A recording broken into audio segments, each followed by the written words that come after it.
Hi, I'm Chris from Development. I wanted to briefly share a couple development tips when working with a Coronium Core server, especially when you're building your own custom server-side APIs. And there's two things in general to kind of look out for. The first one is being able to log your code handling to the server log, so that can help you debug errors and whatnot. And then the other thing is enabling and disabling the Lua Cache, which can give you a speed boost on your code once you're kind of in production mode. And to use either one of these, you're going to need to log into the server. So I'm going to go ahead and SSH into the Coronium server with the Coronium user. Oops. And once we're in there, if you want to pull up your Coronium tool real quick, you can just type cc or Coronium. And in here you'll notice there is a Coronium logs command. And what this logs does is it takes a combination of the database logs and the server log and spits them out all together. And generally you only would use that for when you need to kind of look at any kind of database issues you might be having. But beyond that, usually don't use that one for development because it's got a whole bunch of information that you generally don't need. So to pull up the development log real quickly, you just type cc log, it's all one word here, and then that's going to pull up the log that's specific to the development server and where your Lua action actually takes place. So we'll look at that, how we place entries into this log in just a second. So the other thing to look out for is what's known as the Coronium Cache, and this is the Lua Cache. And we can toggle that by issuing this sudo coronium cache and then supplying on or off. And we can check the status of that cache by running coronium status. And this will also show all the processes to make sure they're all running. It shows their state here. And then up at the top here we have this Lua code cache, and you can see that right now that code cache is off. And it's kind of important to turn that on when you're in production mode. But there is a caveat that you need to be aware of. When the cache is on, any new updates you make to your code and push up to the server, you won't be able to see them. So it can throw you off if you're not careful. When you're developing, you need to definitely make sure that you turn this back off. Your only other option is to restart the Coronium process, and generally you don't really want to do that too much, just because it's kind of a pain. So you just really should just turn the cache off, do your development work, and then when you're all done, turn the cache back on.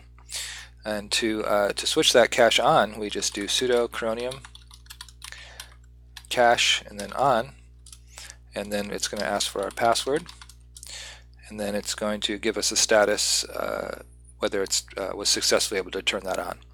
And then if we go back to coronium status,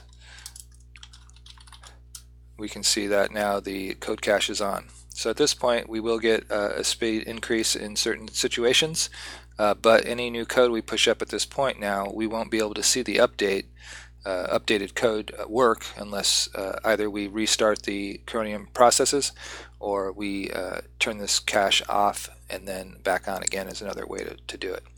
So while you're developing again, you just want to keep that off, so we'll just do Coronium cache off, and then we can check that status again to make sure, and now it's off. So now anything that we push up to the server as we're developing, we'll be able to see those changes immediately.